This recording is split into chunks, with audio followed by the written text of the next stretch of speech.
જેમણે પણ income ટેક્સનું return file કર્યું છે અને ઘણા ઉપર ડિમાન્ડ નોટિસ આવી છે, તો એમના માટે ખૂબ જ જરૂરી આ વિડીયો છે.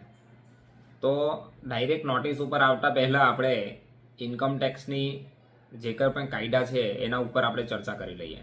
આપણને 31 માર્ચ 2024 એટલે ફાઇનાન્શિયલ યર 23-24 માટે જે 7 લાખની છૂટ આપવામાં આવે છે એનું બાયફર્કેશન એ રીતે છે કે 3 લાખની બેઝિક એક્ઝમ્પશન લિમિટ છે અને ઉપરની 4 લાખની ઇન્કમ ઉપર તમને જે કંઈ પણ ટેક્સ આવતો હોય 25,000 રૂપિયા એ તમને રિબેટ આપવામાં આવે છે.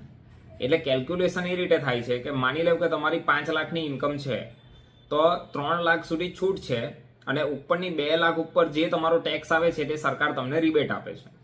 તો પણ તમે એવું વિચારો કે તમારી 8 લાખની ઇન્કમ છે તો તમને બેઝિક એક્ઝમ્પશન લિમિટ 3 લાખ સુધીનો જ ફાયદો થાય છે.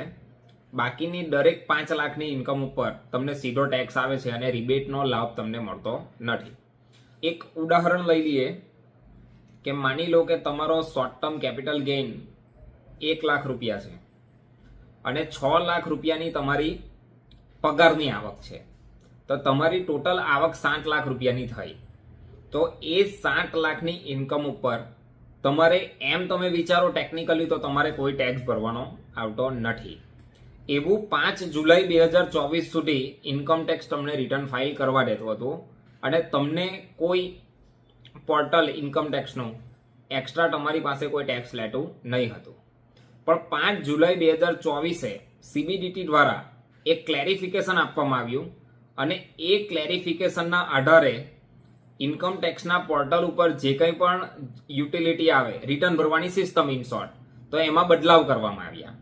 હવે માની લો કે તમારી 6 લાખની ઇન્કમ છે અને 7 લાખની છૂટ છે આપણને, તો આ લોકોનું કહેવું એમ છે કે બેઝિક એક્ઝમ્પશન લિમિટ 3 લાખ રૂપિયા તમે યુઝ કરી દીધેલી છે, એટલે જે સ્પેશિયલ રેટમાં જે short term capital gain 1 lakh રૂપિયા આવે છે એની પર ડાયરેક્ટ તમારે 15% ટેક્સ ભરવાનો, એટલે તમને ડિમાન્ડ આવે છે. હવે માની લો કે તમને ફક્ત 3 લાખની જ કેપિટલ ગેઇનની આવક છે શેર માર્કેટની, બીજી કોઈ આવક છે નહીં શોર્ટ ટર્મ કેપિટલ ગેઇન, તો તમને 3 લાખનો બેનિફિટ મળી જશે, તમને કોઈ એક્સ્ટ્રા ટેક્સ ભરવાનો નહીં આવે. પણ તમારી 4 લાખની ઇન્કમ હોય તો તમને 3 લાખની બેઝિક એક્ઝમ્પશન લિમિટ સુધીનો લાભ મળે, બાકીની 1 લાખ રૂપિયાની ઇન્કમ પર તમારે શોર્ટ ટર્મ કેપિટલ ગેઇન ભરવાનો. હવે તમે કહેશો કે સરકારે તો 7 લાખની છૂટ આપેલી છે, તો એ 7 લાખની છૂટ માટે તમારે 3 લાખની બેઝિક એક્ઝમ્પશન લિમિટ જ એપ્લિકેબલ છે, એની ઉપર જે કંઈ પણ આવશે શોર્ટ ટર્મ કેપિટલ ગેઇન એ તમારે ભરવો પડશે. હવે હાલ જ તમે જોયું કે 12 લાખની લિમિટની સરકારે નવા બજેટમાં આવતા વર્ષ માટે જે છૂટ આપી છે એમાં પણ સેમ કન્ડિશન છે કે બેઝિક એક્ઝમ્પશન લિમિટ છે તે 3 લાખથી વધારીને 4 લાખ કરવામાં આવેલી છે અને 12 લાખ મીન્સ કે માની લો કે તમારી પગારની આવક હોય કે ધંધાની આવક હોય 12 લાખ રૂપિયા, તો એના ઉપર તમને કોઈ ટેક્સ નહીં આવશે. પણ જો તમારી 12 લાખની કેપિટલ ગેઇન હશે શોર્ટ ટર્મ, લોંગ ટર્મ કે જમીન ઉપર, તો એ સ્પેશિયલ કેટેગરીમાં આવે, તો તમને જે લાભ મળવાનો છે તે બેઝિક એક્ઝમ્પશન લિમિટ સુધીનો જ મળવાનો છે, ઉપરની અમાઉન્ટ પર તમારે ટેક્સ ભરવાનો થશે. હવે 5 જુલાઈ 2024 સુધીમાં જેમણે પણ રિટર્ન ફાઇલ કરી દીધા ત્યારે CBDTએ એવું કોઈ ક્લેરિફિકેશન આપેલું નહીં હતું અને પણ 5 જુલાઈ 2024 પછી જેમણે પણ રિટર્ન ભર્યા તો એમને તો તમારે ટેક્સ ભર્યા વગર આગળ યુટિલિટી એક્સેપ્ટ જ નહીં કરતું હતું રિટર્ન, એટલે તમારે ટેક્સ કમ્પલસરી ભરવાનો જ હતો.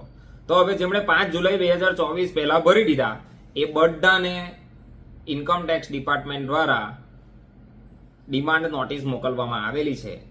તો હવે તમે કહેશો કે આનું સોલ્યુશન શું? તો આનું સોલ્યુશન કોઈ નથી, સરકારની ઈચ્છા. સરકારે નક્કી કર્યું કે અમારે આ રીતે કેલ્ક્યુલેશન કરવું છે, તો આપણે તો સામાન્ય માણસ એટલે આપણે કોઈ એવું આર્ગ્યુમેન્ટ કરવાનું થતું નથી, એટલે જેમની પણ નોટિસ આવેલી છે તો એમના કોઈ CA કે એકાઉન્ટન્ટનો કોઈ વાંક નથી. એ સરકારની પોતપોતાની કામ કરવાની ટેકનિક છે, એટલે એમણે 5 જુલાઈ પછી ઈચ્છા થઈ, એમને નવરા પડેલા હતા અને થયું કે લાવો ભાઈ થોડું કલેક્શન આપણે કરી દઈએ, તો એમણે 5 જુલાઈ નક્કી કરી દીધું કે ભાઈ હવે પછી આ બંધ કરી દેવું, જેટલા રિટર્ન ભરે એમની પાસે ટેક્સ લેવ. તો પાછો લોચો આવે કે ભાઈ જૂના ભરી દીધા તેમનું શું, તો ભાઈ એમને નોટિસ મોકલો. આપણું કામ છે, આપણી પાસે સર્વર છે, આપણી પાસે સિસ્ટમ છે, આપણી પાસે નવરા બેઠેલા માણસો છે, મોકલો નોટિસ. એટલે નોટિસ મોકલીને બાકીના બધા પર ડિમાન્ડ મોકલી આપી. એટલે જેમના પર ડિમાન્ડની નોટિસ આવેલી છે એમાં કોઈ પર્ટિક્યુલર સીએ એકાઉન્ટન્ટ કોઈ બાકાત નથી. દરેક ઉપર આવશે અને દરેકે ભરવાનું રહેશે. આપણે લાચાર માણસો છે એટલે આનું જો કોઈ સોલ્યુશન તમે પૂછો તો કે સોલ્યુશનમાં આનું કોઈ છે નહીં. હા, કઈ નવી સરકાર બદલો તમે અને પછી એ સરકાર જો તમારું કહેલું માનતી હોય તો એનું સોલ્યુશન, લોંગ ટર્મ સોલ્યુશન તમને આપી દીધું. બાકી હાલ પૂરતું આનું કોઈ સોલ્યુશન નથી. એટલે આપણે ભરતા જ રહેવું પડશે. જય હિન્દ.